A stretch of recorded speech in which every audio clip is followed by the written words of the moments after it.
This is CrossBlades.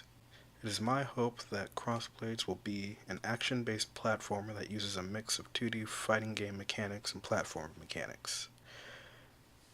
The player is a freelance warrior in an age of medieval swords and magic and has been hired to free an ancient castle from an evil magic that radiates from it.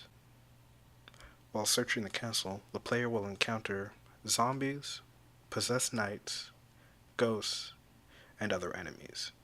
The player's camera will be set at a 2D perspective similar to Mario and Zelda 2.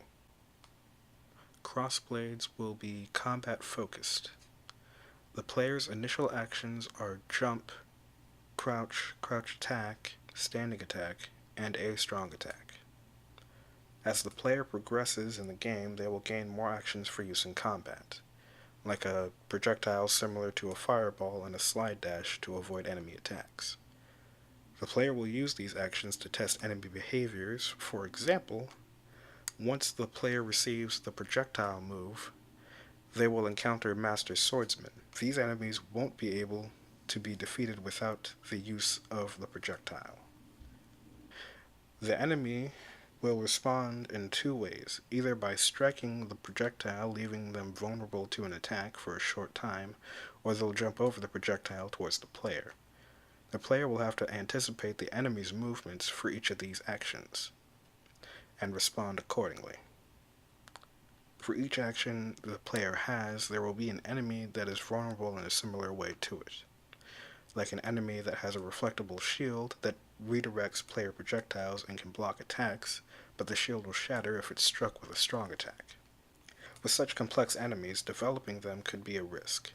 If so, I suggest a design similar to Shadows of the Colossus, with platforming sections solely based on travel to a complex boss fight. So the team, instead of designing complex enemies, could design a string of bosses just as complex. All attacks will be either at the high or low positions, similar to Zelda 2.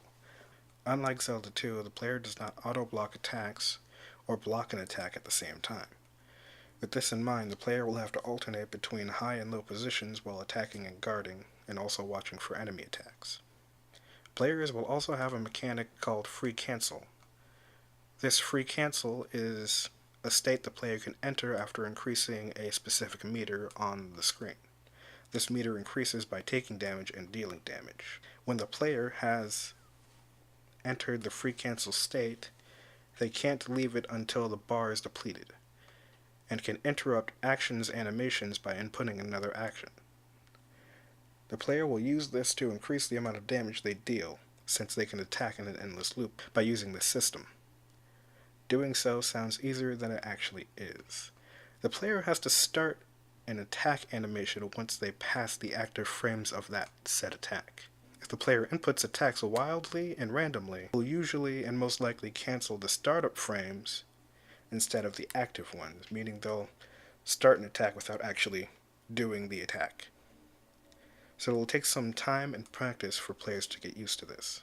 CrossBlades will have platforming sections that will challenge the player's ability to use actions in their platforming skills to cross obstacles. The biggest risk in development would be animations. I have little experience and no confidence in using Unity's animation system, though I am willing to research this topic.